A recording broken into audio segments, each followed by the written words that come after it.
महंत रामगिरी महाराज यांनी केलेल्या एका वादग्रस्त वक्तव्यामुळे छत्रपती संभाजीनगर शहरात तणावाची परिस्थिती निर्माण झाली होती। महंत रामगिरी महाराज यांच्यावर गुन्हा दाखल करून त्यांना अटक करण्यात यावी या मागणीसाठी मोठ्या प्रमाणात जमावा सिटी चौक पोलीस ठाण्याबाहेर जमा झाला होता। पोलिसांनी जमावासोबत संवाद साधत त्यांच्या मागण्या पूर्ण करण्याचे आश्वासन देत सध्या परिस्थितीवर नियंत्रण आणले।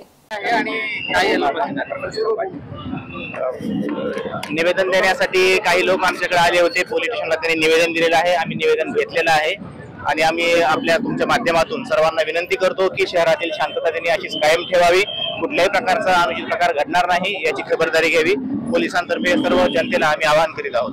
तर निवेदनात काय मागणी जे प्रकार घडलेला आहे त्याबद्दल गुन्हे दाखल करावे आणि अटक करावी अशी त्यांची मागणी होती। त्याप्रमाणे नाशिकला गुन्हा दाखल झालेला आहे, त्याच्यामध्ये कायदेशीर कारवाई सुरू आहे। तर शहरातील सिटी चौक नाही तर क्रांती चौकात माप जमला होता, प्रत्येक पोलीस स्टेशन जाते, काय खबरदारी घेतली जाते? आमचा सर्व बंदोबस्त अलर्ट आहे। त्या माध्यमातून तेच सर्वांना सूचित करतो की अशा प्रकारे कुणीही जमाव जमवू नये आणि रॅली टाईप किंवा फिरू नये, सर्वांनी शांतता राखावी।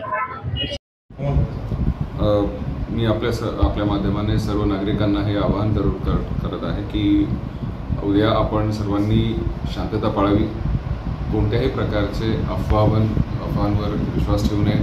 त्याचबरोबर असे कोणतेही मेसेजेस ज्यामध्ये प्रक्षोभक स्वरूपाचा मेसेज असेल असे कुठे फॉरवर्ड करू नये आणि लोकांमध्ये कसल्याही प्रकारचा गैरसमज पसरू